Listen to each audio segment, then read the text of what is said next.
हर रात एक नई दहशत, स्कैरी फॉक्स के साथ। बेरमपुर गांव रात का समय था। पूरा गांव अंधेरे में डूबा हुआ था। हवा इतनी ठंडी थी कि लोगों की सांसें कांप रही थी। गांव के बीचों बीच तांत्रिक ने एक विशाल अग्निकुंड जलाया था। उसकी आंखें बंद थीं और हाथ में राख से बना त्रिशूल था। अचानक पूरे गांव के कुत्ते एक साथ भौंकने लगे। पेड़ों की डालियां अपने आप हिलने लगी। मुखिया डरते हुए बोला, बाबा, क्या वो सच में आ चुके हैं? तांत्रिक धीरे धीरे आंखें खोलता है। उसकी आंखें पूरी लाल हो चुकी थी। वो गांव के अंदर आ चुके हैं। उसी समय मेघना अपने कमरे में सो रही थी। अचानक उसे एक अजीब सपना दिखाई देता है। एक पुराना किला, खून से भरी दीवारें और सफेद कपड़ों में एक लड़की। वो लड़की बार बार सिर्फ एक शब्द बोल रही थी, दमयंती, दमयंती, दमयंती। मेघना डरकर उठ जाती है। उसकी सांसें तेज हो रही थी। तभी कमरे का दरवाजा अपने आप खुलता है और बाहर कोई खड़ा था। धीरे धीरे वो परछाई सामने आती है। वो राजकुमारी थी, लेकिन उसकी आंखें पूरी काली थी। राजकुमारी डरावनी आवाज में बोलती है, तुम्हें किले तक पहुंचना ही होगा। सच सिर्फ वहीं मिलेगा। और अचानक वो गायब हो जाती है। गांव के बाहर कुछ काली परछाइयां धीरे धीरे गांव की तरफ बढ़ रही थी। उनके शरीर इंसानों जैसे थे, लेकिन चेहरे बिना आंखों के। तांत्रिक मंत्र पढ़ना शुरू करता है। ओम काल भैरवाय नमः। अचानक आग और तेज जलने लगती है, लेकिन तभी एक निशिरमोलो अचानक पीछे से आकर तांत्रिक पर हमला कर देता है। तांत्रिक दूर जाकर गिरता है और उसके मुंह से खून निकलने लगता है। फिर गांव में चीखें गूंजने लगती हैं। निशिरमोलो घरों के दरवाजे तोड़ना शुरू कर देते हैं।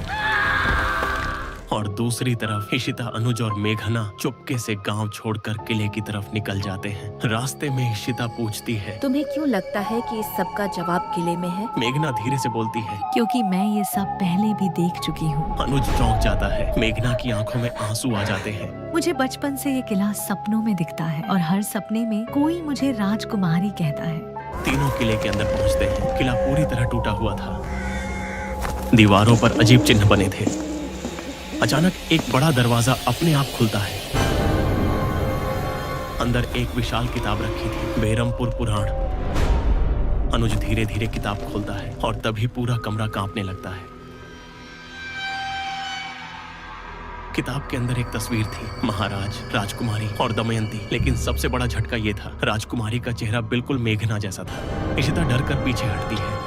तभी पीछे से एक आवाज आती है, क्योंकि मेघना ही राजकुमारी है। तीनों पीछे मुड़ते हैं। वहां तांत्रिक खड़ा था, लेकिन अब उसका चेहरा बदल चुका था। उसकी आंखें पूरी काली थीं।